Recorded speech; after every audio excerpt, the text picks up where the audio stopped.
Welcome back. In this tutorial, we'll go ahead and parse the TCP header of the packet which we capture on the network. So till now we've decoded the Ethernet header and the IP header, and the principle for decoding the TCP header is no different. First we look at the Ethernet header and make sure that it's an IP packet. Then we look at the IP header and check the protocol field in the IP header to make sure it's a TCP packet.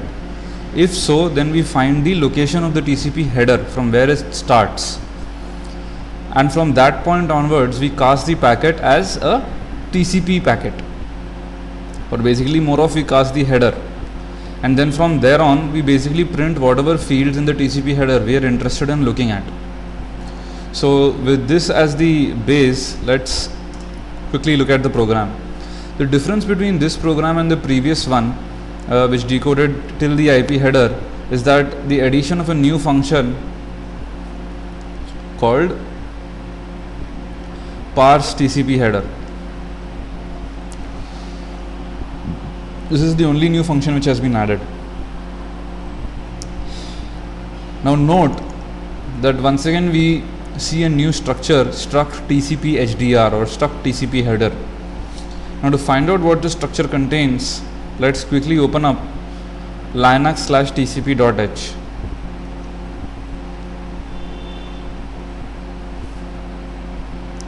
So as we can see, this is where the definition of the TCP header is.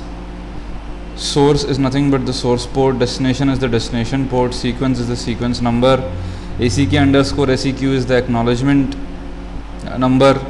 So as we can see, size of the source port is 16 bits or 2 bytes, destination is 2 bytes once again. So this structure is basically the programmatic representation of the TCP header which we've seen in our page. Just try and compare and contrast with the header which we have displayed in the same section with this TCP header. So having said this, let's just move back. So first of all, what we check, see the input to this function is just the packet and the length of the packet. So the first thing which we need to ascertain is that the length of the packet is sufficient enough to contain the TCP header, in which case we do a simple check if len is greater than size of TCP Ethernet header, IP header and the TCP header itself. Now there is one possibility that the IP header might contain the options field, in which case the IP header would be larger than the normal 20 bytes. But let's sort of forget about the case for now, and let's go here. We actually take care of it a little later, the parsing. So first of all we do the checks. The first is it an IP packet, and second is it TCP. So as we know, the way to check for an IP packet is basically looking at the h_proto member of the Ethernet header and checking if it's ETHP_IP. If it is so, we go ahead and decode the IP header in the packet after traversing Ethernet header size bytes, which is 14 bytes. Now in the IP header, as we remember, there is a field called protocol, which basically tells us which protocol is encapsulated within the IP header. Now we need to ascertain that it is TCP. Simple check is IP_proto_TCP. This is all mentioned in the header files which are there. Now if this is so, then we once again go ahead and decode the TCP header. Now the way this is done is, let's just think about it from the basics. The packet starts, the first 14 bytes is the Ethernet header, and then after that would be the IP header, then after that would be the TCP header. Now size of the IP header normally is just 20 bytes. In some cases, if the options fields are included, it may be more than 20 bytes. So just to take care of that, what we do is we use the IP header IHL, which is the IP header length field, to determine the size of the IP header, instead of just doing a size of struct IP HDR. Right?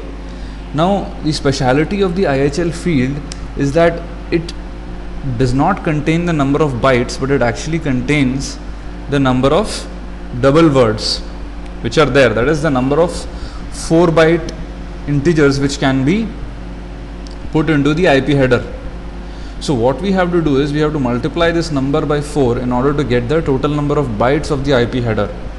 So that is why we have done IP underscore header arrow IHL into 4.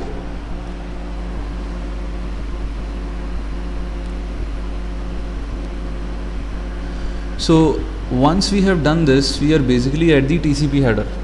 Now from here on we can decode the TCP header based upon whatever member fields it exposes. So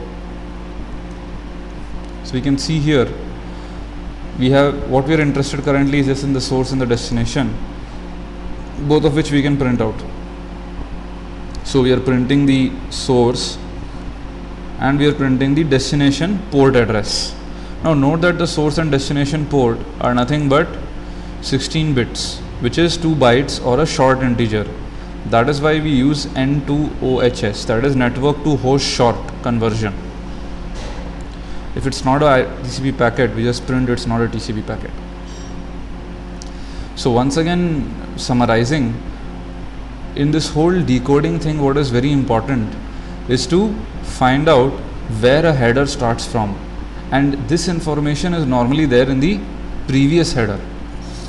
The only header where we are not worried about where it starts from is the Ethernet header, because we know it starts from the beginning of the packet itself, right? And the IP header after the Ethernet header. The reason being that the Ethernet header is of fixed size, it's not a variable size, it's fixed 14 bytes. After that, the first check which we need to do is whether the packet inside this whole Ethernet header encapsulation, is it IP or not.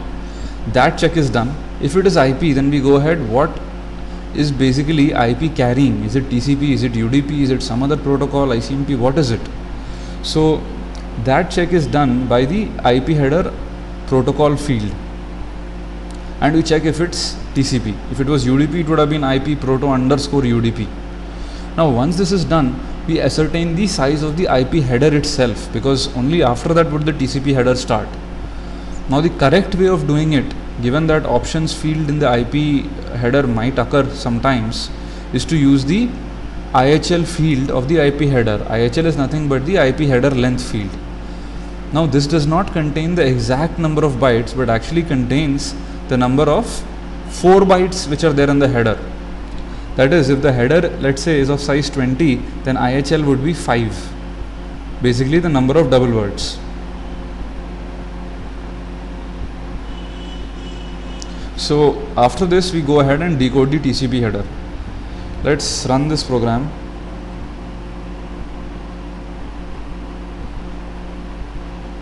Once again, all the input is same, just one packet. The packet is dumped, and then we have the Ethernet header, then we have 2 things from the IP header, and then finally we have the source and destination port. As you've noticed, the destination port is 22, which is SSH. Actually, I am connected to this machine using SSH. Also to verify, we know the destination IP and we know the destination port, and this is actually the computer on which the SSH service is being hosted. So you can even do a netstat -ATN to basically see that indeed port number 22 is in listen state, and actually there is an SSH server running on it. So actually you can play around and maybe dump a couple of bytes and see what's coming on, because currently SSH is what is predominant. We are just getting SSH packets. Much later, in a later section, I will talk about how to filter based upon ports and everything, both in user space in your program as well as at a very low level using something called Berkeley packet filters. But we'll leave that for later. So with this, I would like to end this video. In the next video, we will look at how to parse and display the data which is contained inside the TCP packet. Thank you.